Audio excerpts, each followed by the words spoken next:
옛날에 어미 돼지 한 마리와 새끼 돼지 3마리가 있었습니다. 세 형제는 같은 키입니다.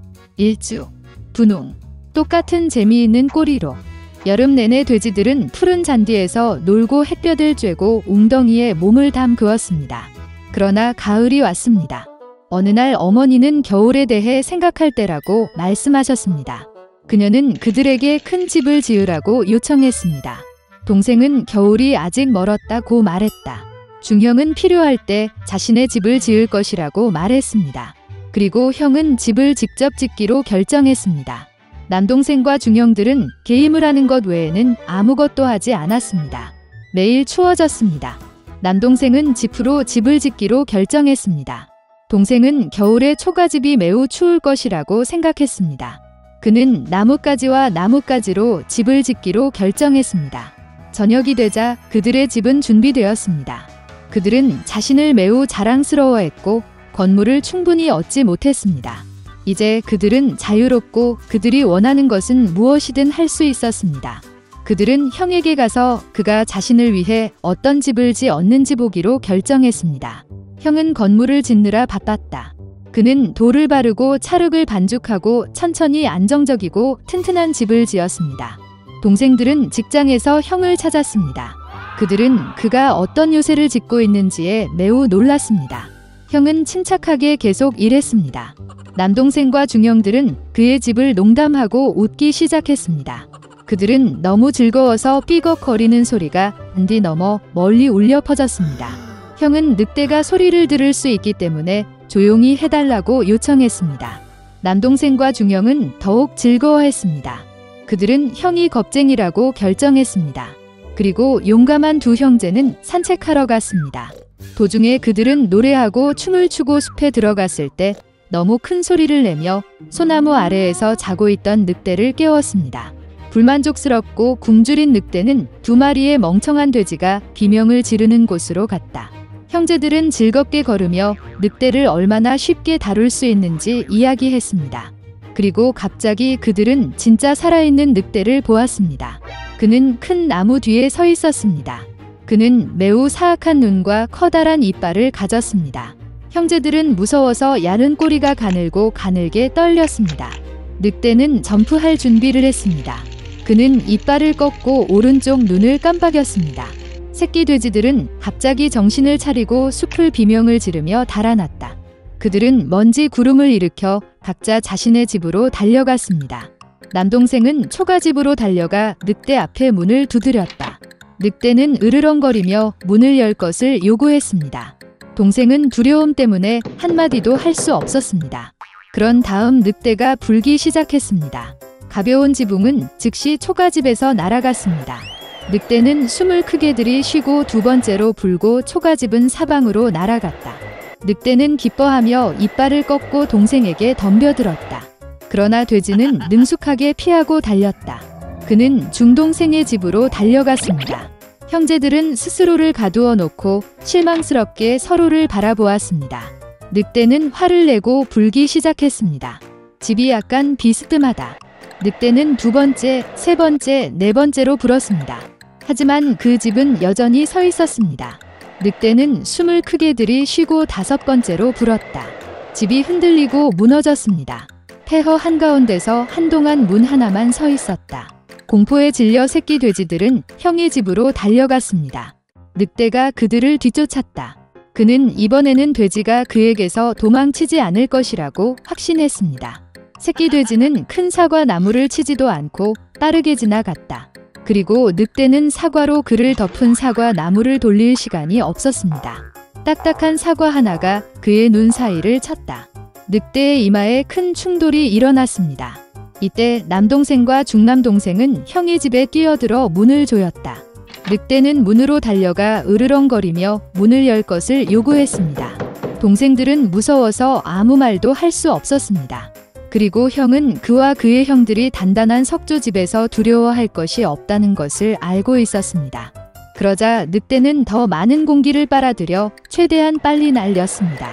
그러나 아무리 불려도 돌 하나도 움직이지 않았습니다. 그리고 나서 그는 고개를 들어 지붕에 크고 넓은 굴뚝을 발견했습니다. 그는 조심스럽게 지붕 위로 올라가 파이프를 내리기 시작했습니다. 돼지들은 졸졸 소리를 들었다. 형은 즉시 무슨 일인지 짐작했습니다. 그는 재빨리 물이 끓는 가마솥으로 달려가 뚜껑을 찢었습니다. 늑대는 파이프를 따라 내려가 가마솥으로 곧장 떨어졌습니다. 그의 눈은 이마까지 넓어졌다. 불에 타버린 늑대는 거친 포효와 함께 날아가 숲으로 달려갔다. 그리고 3마리의 작은 돼지는 그를 돌보았고 사악한 강도에게 교훈을 아주 교묘하게 가르친 것에 기뻐했습니다. 그때부터 형제와 어머니는 한 지붕 아래에서 함께 살기 시작했습니다. 옛날 옛적에 세 아들이 있는 늙은 밀러가 있었습니다. 밀러가 죽었을 때 그는 아들에게 밀 당나귀 고양이를 남겨두었습니다. 노인은 방앗간을, 두 번째는 당나귀를 얻었지만 어린아이는 고양이를 가져가야 했습니다. 형들은 그를 비웃었지만 고양이는 그에게 부츠와 가방을 주면 동생을 부자로 만들겠다고 약속했습니다. 주인은 깜짝 놀랐지만 고양이의 부탁을 들어주었다. 고양이는 즉시 뒷다리에 부츠를 신고 자루에 귀리를 부어 어깨에 던지고 사냥을 시작했습니다. 숲에서 그는 가방을 열고 땅에 던지고 덤불에 숨었습니다. 오래 기다릴 필요가 없었습니다. 호기심 많은 토끼가 자루로 질주하고 귀리를 먹으러 올라갔습니다. 그리고 고양이는 그것을 기다리고 있었습니다. 그는 덤불에서 뛰어내려 자루를 조여 어깨에 메고 왕궁으로 갔다. 그 나라의 왕은 좋은 음식을 아주 좋아했습니다. 고양이는 그에게 깊이 절하고 토끼를 건네며 주인 인카라바스 후작의 선물이라고 말했습니다. 왕은 이 놀라움에 놀랐습니다. 고양이는 진짜 귀족처럼 몸을 굽혀 길을 쳤다. 다음 날 그는 다시 자루를 가지고 사냥을 갔다. 이번에 그는 2개의 뚱뚱한 자고를 잡을 수 있었습니다. 왕은 또 다른 즐거운 선물을 보고 기뻐했습니다. 몇 주 동안 계속해서 고양이는 왕에게 자고와 토끼를 계속 입었습니다. 그러나 그는 배고프고 쇠약해진 주인에게 이것에 대해 아무 말도 하지 않았습니다. 고양이가 궁전에서 공주를 보았을 때 그녀는 매우 아름다웠습니다. 고양이는 그녀가 주인에게 훌륭한 아내가 될 것임을 깨달았습니다. 그래서 왕은 마침내 후작을 만나고 싶었습니다. 고양이는 제 분소가 있는 산책을 위해 내일 그를 찾을 수 있다고 대답했습니다. 그리고 그는 전속력으로 공장까지 달렸습니다. 주인을 보고 고양이는 내일 강에서 수영해야 하며 그의 삶이 바뀔 것이라고 말했습니다. 다음 날 아침 물에 들어가 자마자 고양이는 옷을 집어 덤불에 숨겼습니다. 그 순간 왕실 마차가 길에 나타났습니다. 고양이는 길로 뛰어내려 허파의 꼭대기에서 소리쳤다. 날 구해줘. 도움. 마어키 더 카러베스가 익사합니다. 이 말을 듣고 왕은 후작을 물에서 꺼내라고 명령했습니다.